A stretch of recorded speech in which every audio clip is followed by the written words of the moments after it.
Hello students, स्वागत है आपका आपके अपने यूट्यूब चैनल प्रमोद सर रायसेनगर पर। स्टूडेंट्स, हमने जो चैप्टर 16वां यानी प्रश्नावली 16वीं चल रही थी उसका एक पार्ट किया था। उसमें हमने घनाभ के बारे में पढ़ा था। 16.1 प्रश्नावली के जो सवाल हैं वो हमने किए थे। आज हम उसी का अगला पार्ट लेकर आए हैं, पर प्रश्नावली अभी भी 16.1 ही चल रही है, उसी के क्वेश्चन हैं। हमने पहले घनाभ यानी कि क्यूबॉइड पढ़ा था, आज हम घन यानी कि क्यूब पढ़ रहे हैं। बच्चों देखो, क्यूब क्या होता है, क्यूब कौन सी आकृति होती है, ये देखो क्यूब की आकृति ये आपके सामने है, ठीक है। चाहे ये इधर देख लो चाहे इधर देख लो, दोनों एक जैसी आकृति है, ध्यान रखें।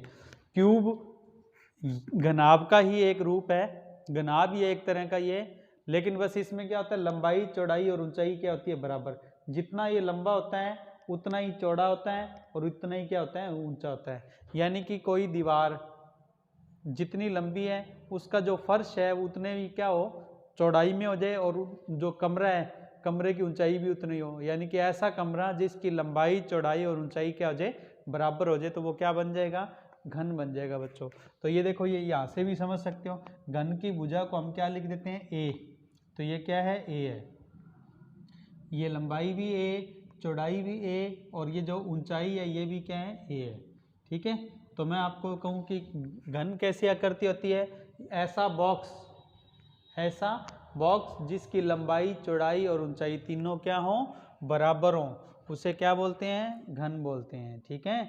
अब मैं आपको कहूँ घन का जो सूत्र हैं 3 हमें जरूरत पड़ेंगी, वो कौन कौन से होते हैं।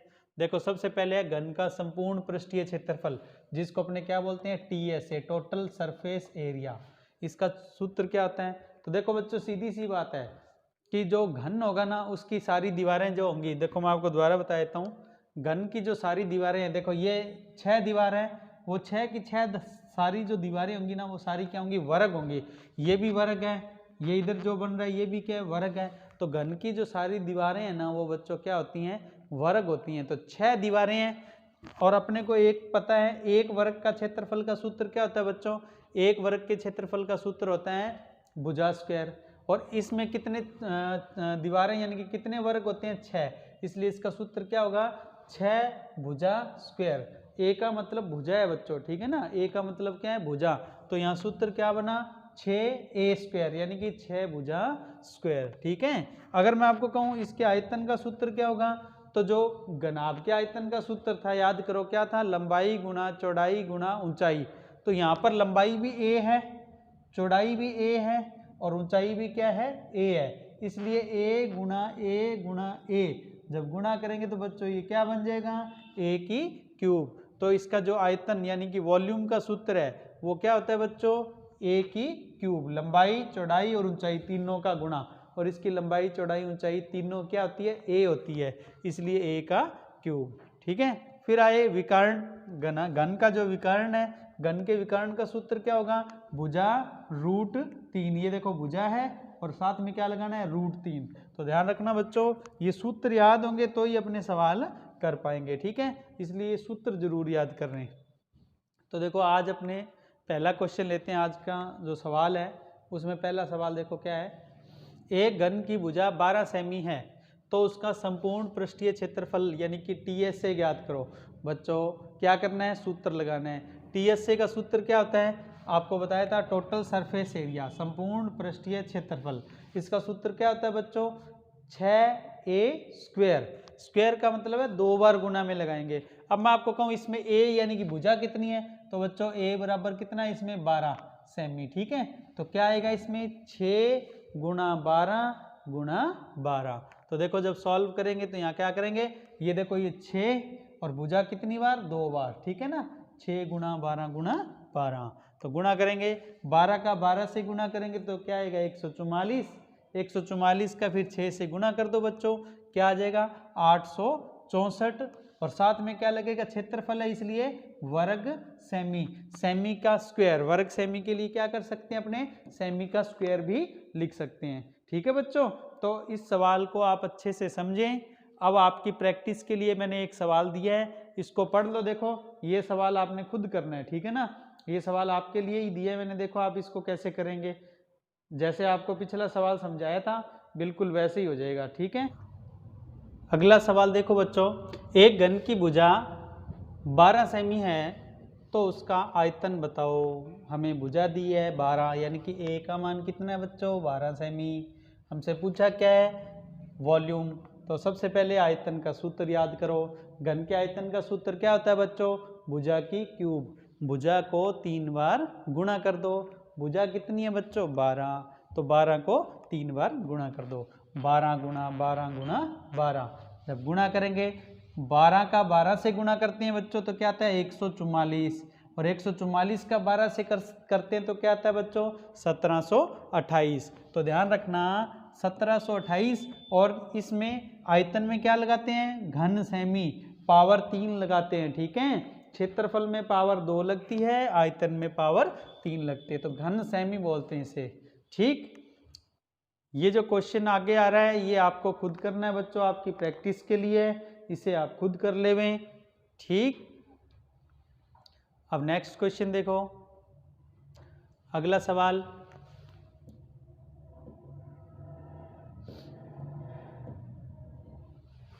अगला सवाल है, एक घन की भुजा 12 सेमी है तो उसका विकर्ण यानी कि डायगोनल बताओ।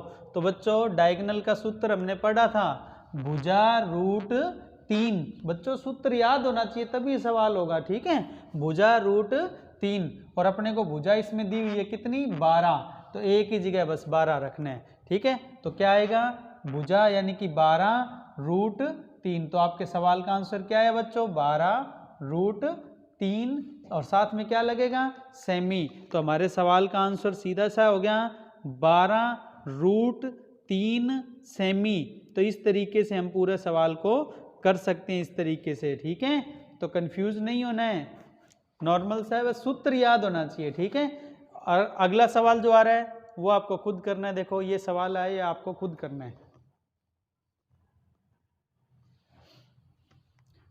अब अगला सवाल देखिए, एक घनाकार बॉक्स की भुजा 2 मीटर है तो बताओ इस पर बाहरी और 80 रुपये प्रति वर्ग मीटर की दर से रंग करवाने का खर्च कितने रुपए होगा। याद रखना, रंग करना हो तो रंग किस पर होता है बच्चों, दीवारों पर। दीवार का मतलब किसकी जरूरत है, क्षेत्रफल की। तो हमें यहाँ पर क्षेत्रफल निकालना पड़ेगा। भूल भी जाओ तो यहाँ से समझ लो, प्रति वर्ग मीटर खर्चा है। वर्ग मीटर किस में लगता है, क्षेत्रफल में। जब हमें पता है वर्ग मीटर क्षेत्रफल में आता है तो यहाँ क्षेत्रफल के सूत्र की जरूरत पड़ेगी। और क्षेत्रफल किसका, घनाकार यानी कि घन का। और आपको याद है घन का पृष्ठीय क्षेत्रफल का सूत्र क्या होता है बच्चों, घन के पृष्ठीय क्षेत्रफल का सूत्र होता है हमारे पास 6 भुजा स्क्वायर, 6a स्क्वायर। और a हमारे पास इस सवाल में कितना है, देखो a हमारे पास सवाल में है 2 मीटर, तो a की जगह क्या रख देंगे अपने 2। तो अपने देखो मान रखेंगे, तो ये देखो ये तो 6 रखा, और भुजा की जगह 2 गुणा 2 स्क्वायर है ना, 2 बार रखेंगे। तो 6 का 2 से गुणा करेंगे 12, 12 का 2 से गुणा करेंगे 24, और आगे मीटर का स्क्वायर, मीटर है ना इसलिए मीटर पर स्क्वायर लगा देंगे क्योंकि ये क्षेत्रफल है। तो मैं आपसे पूछूं कि इस बॉक्स का संपूर्ण पृष्ठीय क्षेत्रफल कितना है, तो आप बताओगे 24 मीटर स्क्वायर। पर अपने को तो खर्चा पूछा है, 1 वर्ग मीटर का खर्चा कितना दिया बच्चों, 80 रुपये। देखो 1 वर्ग मीटर का खर्चा कितना है, 80 रुपये। और हमारे पास कितना वर्ग मीटर क्षेत्रफल है, 24 वर्ग मीटर। ठीक है, तो 24 वर्ग मीटर का कैसे निकालेंगे, 24 से गुणा कर देंगे। तो आपका आएगा 24 वर्ग मीटर पर रंग करने का खर्च कितना होगा। ये जो 24 मीटर निकाला था हमने उसका इस 80 से क्या कर देंगे, गुणा कर देंगे। आपको सवाल का आंसर निकालना है, तो 24 वर्ग मीटर जो खर्चा है ना उसका 80 रुपये से आपस में क्या कर दो, गुणा कर दो। तो इससे हमारे सवाल का आंसर आ जाएगा। ठीक है, जब ये गुणा करोगे तो 24 8 कितना होता है 192, साथ में क्या लग जाएगी 0, इसलिए आपका आंसर आएगा 1920 रुपये। ठीक है बच्चों, आराम से आप इसे कर सकते हैं। एक सवाल आपके लिए, ये आपको खुद करना है बच्चों।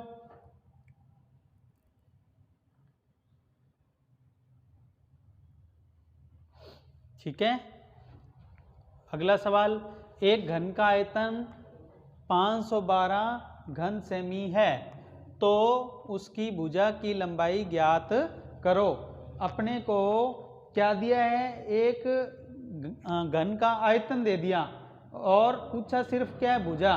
तो देखो बच्चों कैसे करना है, अब आपको पता है आयतन का सूत्र क्या होता है। देखो आयतन का सूत्र होता है घन का आयतन V बराबर A की क्यूब। A की क्यूब का मतलब A 3 बार है और कितना है वो 512 है। तो बच्चों अपने पता क्या करेंगे, पहले 512 के अभाज्य गुणनखंड कर लेते हैं। 512 में जिस जिसका भाग जाता है उसका भाग दो। 512 में पहले 2, वैसे अगर सीधा याद हो तो ये 8 का क्यूब है। 512 किसका क्यूब होता है, 8 का, अगर आपको याद है तो। नहीं तो आप यूं भी लिख सकते हो 2 गुण 2, 2 का भाग दो 256 आ जाएगा, 512 में भाग देंगे, फिर 2 का भाग दो 128 आ जाएगा, फिर 2 का भाग दे दो 64 आ जाएगा, फिर 2 का भाग दे दो 32 आ जाएगा, फिर 2 का भाग दे दो 16, फिर 2 का भाग दे दो 8, फिर 2 का भाग दे दो 4 और फिर 2 का भाग दे दो 2, ठीक है, और फिर 2 का भाग देंगे तो 1। तो कहने का मतलब ये 2, 1, 2, 3, 4, 5, 6, 7, 8 और 9, 9 बार आ गया, यानी कि 2 9 बार आया है। अगर कोई किसी ने अगर यूं कर लिया, देखो 512 में किसी ने 8 का भाग दिया तो 64 आ जाएगा, फिर 8 का भाग दिया तो 8 आ जाएगा, फिर 8 का भाग देंगे तो 1 आ जाएगा। अगर किसी ने ऐसे कर लिया तो भी कोई दिक्कत नहीं है, ठीक है ना। किसी ने 4-4 का भाग दे के किया तो भी कोई दिक्कत नहीं है, पर बस ये याद रखना कि ये क्यूब है ना, तो अपने को 3-3 का ग्रुप बनाना है। तो देखो यहाँ पर 8 कितनी बार है, 3 बार, तो 3 में से 1 बार हम बाहर निकाल लेंगे, ठीक है। तो चाहे तो ऐसे अभाज्य गुणनखंड कर लेना, ठीक है, अभाज्य गुणनखंड तो ऐसे ही होंगे, ठीक है, ये ध्यान रखें। जब आप इसे सॉल्व करेंगे तो देखो कैसे करेंगे, 512 को अपने क्या लिख सकते हैं, 8 गुना 8 गुना 8, कितनी बार, 3 बार, ये 8 का क्या है, क्यूब है। तो 512 8 का क्यूब है और इधर क्या है, भुजा की क्यूब। अब देखो भुजा की क्यूब है तो यहाँ 3 बार रकम कौन सी है, 8, इसलिए आपका मैं कहूँ भुजा कितनी है तो आप कहोगे 8 है, भुजा 8 है ना, इसलिए तभी तो ये 8 गुना 8 गुना 8 3 बार है। तो हमारे सवाल का आंसर है भुजा 8 सेमी होगी, ठीक है बच्चों। अब ये सवाल आप खुद कर लेना, ठीक है, इस तरीके से। अब प्रैक्टिस के लिए मैं आपको एक सवाल दे रहा हूँ, ये सवाल आपको खुद करना है, देखो पढ़ लो। एक घन का आयतन 729 घन सेमी है तो उसके भुजा की लंबाई ज्ञात करो। और अगर आपको सीधा क्यूब याद है तो बस क्यूब होता है ये 729 किसका, 9 का क्यूब, ठीक है। इसका आंसर सीधा याद रखें तो 9 आएगा, ठीक।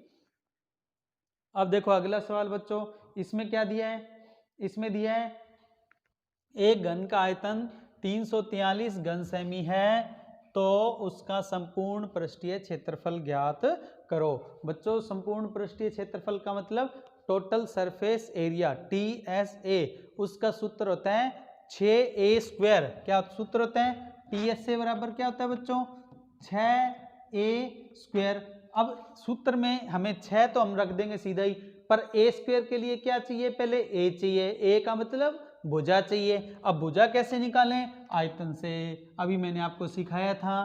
तो कैसे करोगे बच्चों, 343 जो है सीधा याद होना चाहिए, किसका क्यूब है, 7 का, नहीं है तो अभाज्य गुणनखंड कर लेंगे। पिछले सवाल में देखा था कि घन के आयतन का सूत्र होता है a की क्यूब बराबर क्या आता है, 343। 343 के गुणनखंड कर लो, अगर आप सीधा क्यूब नहीं याद तो पहले 7 का भाग दो 49 आ जाएगा, फिर 7 का भाग दे दो 7 आ जाएगा, फिर 7 का भाग दे दो 1 आ जाएगा। तो 343 का मतलब क्या है, 7 गुना 7 गुना 7, कितनी बार, 3 बार, ठीक है। तो इसमें भुजा कितनी आ जाएगी बच्चों, 3 में से 1 बार बाहर लेते हैं, 1 बार 3 में से, तो भुजा कितनी होगी, 7 सेमी। और अपने को क्या निकालना है बच्चों, TSA।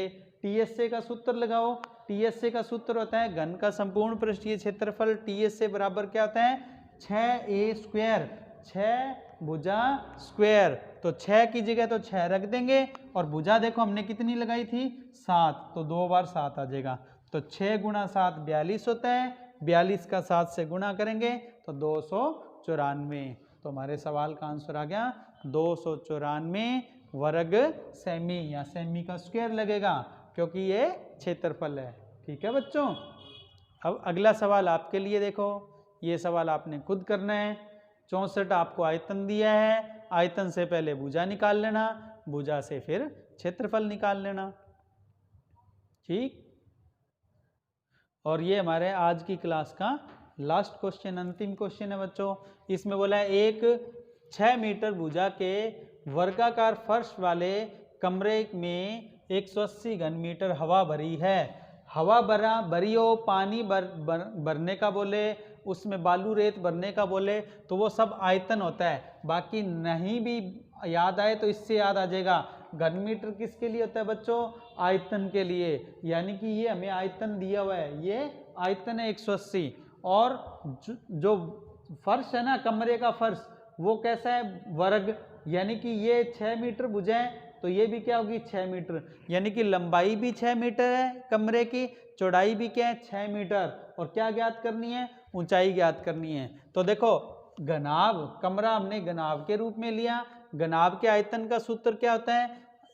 लंबाई गुणा चौड़ाई गुणा ऊंचाई। तो लंबाई और चौड़ाई तो 6 मीटर हो ही जाएगी, ऊंचाई हमें पता नहीं, निकालनी है। तो हमने ऊंचाई मान ली h। माना कमरे की ऊंचाई क्या है? h मीटर है। कमरे की ऊंचाई हमने क्या मान ली? h metre. ठीक है। अब आयतन का सूत्र लगाओ। घनाभ, कमरा मतलब घनाभ, घनाभ का आयतन का सूत्र होगा लंबाई गुणा चौड़ाई गुणा ऊंचाई। ठीक है। और लंबाई भी 6, चौड़ाई भी 6, और ऊंचाई की जगह क्या रख देंगे? h। देखो ये h की जो जगह h है, ये लंबाई 6 रख दी, और ये जो चौड़ाई है उसकी जगह भी 6 रख दिया, और बराबर क्या रख दिया? आयतन। देखो ये सवाल में आयतन अपने को दिया हुआ था 180, वही रख दिया। ठीक। अब h बराबर कैसे आएगा? कि देखो ये जो वैल्यू है कौन सी? 6 गुणा 6 36, 36 को इसके नीचे लगा देना तो h का मान आ जाएगा। तो h बराबर देखो कैसे करेंगे? h बराबर ये दोनों रकम यहाँ नीचे ले गए। ठीक है। ये देखो ये इसके नीचे आ गई। ठीक। अब आप सॉल्व कर लो, चाहे तो इसे 36 लिख लेना, चाहे 6 गुणा 6 लिख लो। अब इसे 6 से काटो, ये आ जाएगा 30, और फिर इसे 6 से काटो, ये आ जाएगा 5। तो आपके सवाल का आंसर क्या है बच्चों? 5 मीटर। तो हमारे सवाल में कमरे की ऊंचाई 5 मीटर आ गई। ठीक है बच्चों, ये आज की क्लास का अंतिम क्वेश्चन था। अब आपकी प्रैक्टिस के लिए देखो ये एक सवाल है, ये सवाल आप अच्छे से कर लेना। ठीक है। अगली क्लास में मिलें, तब तक आपके ये सवाल किए हुए होने चाहिए। स्टूडेंट्स, आपकी कोई भी जो क्वेरी हो वो आप, ये जो हमारा टेलीग्राम का ग्रुप बना हुआ है प्रमोद सर RSNR, इस टेलीग्राम के ग्रुप में या ये व्हाट्सएप जो नंबर दिए हैं इन पर आप अपनी क्वेरीज़ भेज सकते हैं। और ये जो क्वेरीज़ हैं इनका सॉल्यूशन जो है स्टूडेंट्स आपस में ही दूर कर देते हैं। फिर भी जिस सवाल का आंसर नहीं मिलता है वो आप हमसे पूछ पाएंगे। तो इस टेलीग्राम का जो ग्रुप है इसमें आप जुड़ जाइए। ठीक है। इसके अलावा कुछ सोशल प्लेटफॉर्म और हैं, ठीक है, जिन पर आप हमसे संपर्क कर सकते हैं। जो इसमें तीसरे नंबर पर है प्रमोद सर राइसनगर, ये टेलीग्राम का चैनल का लिंक है। टेलीग्राम का जो चैनल है आप उसमें अगर जुड़ते हैं तो आपको पिछली सभी वीडियोस की जो लिंक हैं प्लस उनकी PDF जो नोट्स हैं वो आपको मिल जाएंगे। ठीक है स्टूडेंट्स, आप इन सोशल प्लेटफॉर्म पर ज़रूर जुड़िएगा और ज़्यादा से ज़्यादा स्टूडेंट्स तक अपना जो ये YouTube चैनल है इसका प्रचार करिएगा, क्योंकि बिल्कुल फ्री ऑनलाइन क्लास हैं। और आज की जो क्लास है उसको यहीं अपने समाप्त करेंगे। जय हिंद, जय भारत। थैंक यू बच्चों, प्रैक्टिस कीजिएगा। आप मिलते हैं आपसे अगली वीडियो में।